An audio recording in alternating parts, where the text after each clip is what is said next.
আমার বাবা হচ্ছে ভূমিহীন কৃষক, মা হচ্ছে পড়ালেখা না জানা মানুষ। ওকে, একেবারে গ্রামেই বেড়ে ওঠা আমার। তো একটা কোথাও দুঃখবোধ ছিল, এবং আমি মনে করি প্রত্যেকটা মানুষের জীবনেই দুঃখই মূলত ঐশ্বর্য, সুখ কোনো ঐশ্বর্য না। সুখ বলতে শুধুমাত্র সাময়িক একটা অনুভূতির নাম, কারণ আদতে মানুষ দুঃখকেই একেবারে খাঁচায় পোষা পাখির মতো করে লালন করে। ট্রু। কারণ মানুষ যত সুখেই থাক সেটা শুধু তার আবরণ। মানুষ প্রকৃত অর্থে দুঃখ পেতেই ভালোবাসে। ট্রু। আমার বেলায় তাই ছিল। আমি আসলে একটা দুঃখ এবং জরাজীর্ণ পরিবেশের থেকে উঠে আসা। আমি তো লয়ের স্টুডেন্ট, আমি তো ইসলামী বিশ্ববিদ্যালয় কুষ্টিয়াতে লয়ে পড়তাম। আচ্ছা। সাহিত্যের সাথে আমার যোগসাধক ছিল না, কিন্তু আমি দেখেছি যে নতুন নতুন তথ্য জেনে আমি ঘুমাতে যেতে চাই, এই যাতনা আমার মধ্যে ছিল। আমার বাবা ছোটবেলায় বইপত্র অতটা কিনে দিতে পারেননি, উনি খুবই নিডি মানুষ ছিলেন। আমি আমার একটা স্মৃতি মনে আছে, আমার মাকে খুব কম মূল্যের শাড়ি বাবা ক্রয় করে এনে দিতেন, যে শাড়িটা ঠিক ভেঙে পড়ার হাত থেকে বাঁচানোর জন্য তার মাঝে পুরাতন পত্রিকা দিয়ে রাখা হতো, ওকে, যেন শাড়িটা একটু স্ট্রং থাকে। তো ওই পুরাতন পত্রিকা আমি ব্লেড দিয়ে কেটে কেটে রাখতাম। আচ্ছা। ঠিক যেখানে সুচিত্রা সেনের কথা আছে, ঠিক যেখানে উত্তম কুমার কিংবা সত্যজিৎ রায়ের কোনো ঘটনা আছে। আমার ছোটোবেলা থেকে একটা চ্যালেঞ্জ ছিল যে আমি প্রতিদিন আমার বাউন্ডারি ক্রস করব। গতকালকের আমি আর আজকের আমি একরকম হব না। আমি একটা নতুন তথ্য নিয়ে ঘুমাতে যাব। ওকে। আমি যেন আমার বৃত্তটা ভেঙে ফেলতে পারি। এটা কোন বয়সের রিয়ালাইজেশন? একদম ছোটোবেলা থেকেই এটা আমার খুব শখ ছিল যে আমি নতুন কিছু শিখি।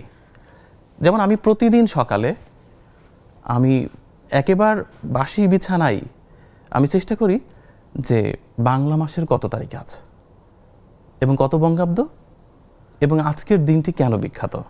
আমার খুব প্রাউড ফিল হয় যে আমি যখন বাইরে বের হই, আমার খুব ভালো ফিল হয় এটা ভেবে যে আজকে যে, যেমন আজকে আমি এখানে বসে আছি, আজকে 26শে অগ্রহায়ণ বাংলার 1432 বঙ্গাব্দ এবং 20 জামাদি উসানি 1447 হিজরি। আমার ভালো লাগে যে আজকে সকালে শহরের যত মানুষ আমি দেখছি তাদের চেয়ে একটা তথ্য আমি বেশি জানি। বেশিরভাগ মানুষই জানে না যে আজ অগ্রহায়ণ মাসের কত তারিখ। ডেফিনেটলি আমি নিজেও জানি না।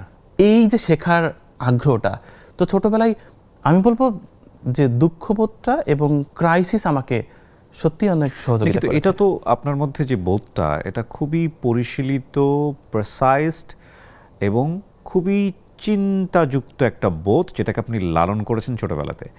এটা তো খুব ন্যাচারালি আপনার মধ্যে কি আসছে, নাকি কোনো ইনসিডেন্ট আছে? এটার জন্য কোনো ইনসিডেন্ট নেই, আমার ন্যাচারালি আসছে। আমার কাছে শুধু মনে হয়েছে আমার বন্ধুর চেয়ে আমি একটু বেশি জানতে চাই। আচ্ছা। এবং এই জানাটা স্রেফ পাগলামির থেকেই শুরু, যে আমার মনে হতো যে যেহেতু আমার ওইরকম অ্যাভেলেবল ভালো বইপত্র নেই, তো ওদের কাছ থেকে আমার একটু প্রায়োরিটি অর্জন করা যায় কিভাবে। ওকে। তো এই প্রায়োরিটি অর্জন করার নেশাটা আমাকে কিছু না কিছু জানতে সাহায্য করেছে সবসময়। আর কয় ভাই বোন ছিলেন আপনারা? আমার একটা বোন আছে শুধু। আপনি বড়? আমি বড়। কখনো কি মনে হয়েছে, যেহেতু বাবা ভূমিহীন কৃষক এবং পরিবারটা নিডি, আপনি যেটা বলছিলেন, যে এই পরিবারের হালটা আমাকে একসময় ধরতে হবে, বা ওই সেলফ রিয়েলাইজেশনের জায়গায় কি এটা ছিল যে না, আমাকেই এই ভবিষ্যতে এই পরিবারটা সামলাতে হবে? ছিল, এবং আমার মনে হয়েছে আমি পড়ালেখা ছেড়ে দিই, আমি শুধুমাত্র মাঠেই কাজ করি। তার মানে আপনি ছোটবেলা থেকে মাঠে কাজ করতেন? খুব করেছি, ভীষণ। এবং অনেক রোদ, বৃষ্টি, কুয়াশা মাথার উপর দিয়ে চলে গেছে, করেছি। আর করেছি বলেই বারবার মনে হয়েছে যে পড়াশোনাটা করা দরকার। এবং প্রকৃতিকে কাছ থেকে দেখেছি, ঋতুর বদলটা দেখেছি, সকালটা ঘোর কাটিয়ে সূর্য উদয় দেখেছি, হ্যাঁ। তপ্ত দুপুর দেখেছি কাছ থেকে, কাক ডাকা সেই দুপুরে কতটা তৃষ্ণার্ত হতে হয় সেই ফিলটা নিয়েছি।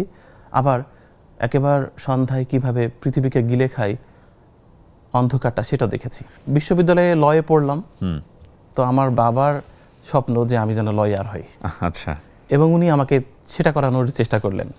আমি হাইকোর্টে আসলাম, প্র্যাকটিস করতে শুরু করলাম।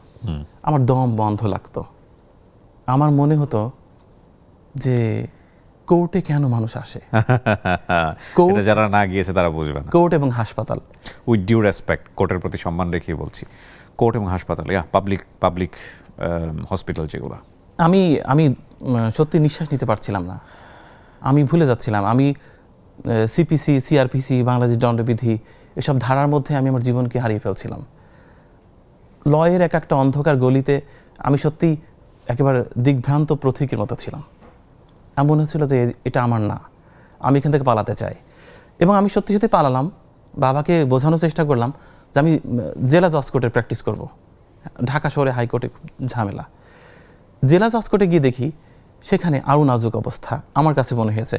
যদিও আমি আইনের প্রতি খুবই শ্রদ্ধাশীল, আমি আইনের স্টুডেন্ট, আমার সবসময় ভালো লাগে লয়ারদের এবং কোর্ট সব ডেকোরামই ভালো লাগে, কিন্তু ওটা আমার সাথে যায়নি। অনেক ভালো তো অনেকের কাছে ভালো না, আমার কাছে তাই। আমি রবীন্দ্রনাথ পড়তে পারছি না, আমি শরৎ সাহিত্য পড়তে পারছি না, আমি জীবনানন্দ দাশ পড়তে পারছি না, তা আমি কিভাবে বেঁচে থাকবো?